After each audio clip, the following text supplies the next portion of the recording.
عمل کے بولیں کہ نہ بعد میں پچھتانا پڑے، نہ بعد میں معذرت کرنی پڑے، نہ اللہ کی بارگاہ میں مجرم ہو کے کھڑے ہوں کہ ایک زبان کا بول جہنم کی وادیوں میں پھینک دیتا ہے اور ایک زبان کا بول جنت کے عالی شان درجات تک پہنچا دیتا ہے۔ اس کو غیبت سے صاف کر دیں۔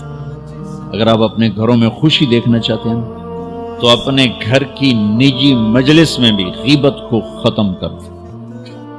اب بچے بیٹھے ہیں، بیوی ہے، خامد ہے، ماں ہے، باپ ہے، بہن بھائی بیٹھے، سارا دن جو بولنا ہے بولو، غیبت نہ بولو، کسی کی برائی نہ بولو، کسی کو برائی مت سنو، کسی کی برائی مت بولو۔ آپ کے دلوں کو اللہ سکون دے دے، نہ دیکھو، نہ بولو، نہ سنو، تو آپ کے دل پرسکون ہو جائیں گے۔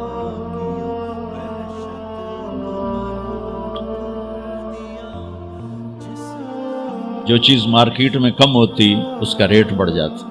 یہ جو میں آپ کو دین کی صفت بتا رہا ہوں یہ مارکیٹ میں ہے ہی کوئی نہیں، پھر کے بتا رہا ہوں، دنیا پھر کے بتا رہا ہوں، مارکیٹ میں یہ سودا کوئی نہیں۔ آپ لے لیں، میں لے لوں، یہ مستورات لے لیں، قیمت اللہ بڑی لگا دے، بڑی قیمت لگے۔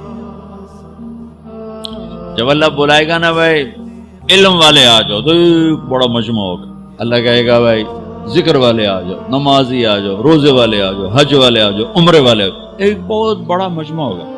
جب اللہ کہے گا زبان کی حفاظت والے آ جاؤ، اچھے اخلاق والے آ جاؤ، تو ہمارے پنجابی کہتے ہیں ٹاما ٹاما کوئی اٹھے گا تو کوئی اٹھ کے دکھائی دے گا۔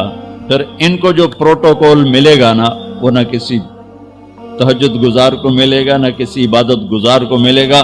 ان کی نبیوں کے بعد ان کی شان ہوگی، نبیوں کے بعد ان کی شان ہوگی کہ یہ مارکیٹ میں سودا ہے ہی نہیں۔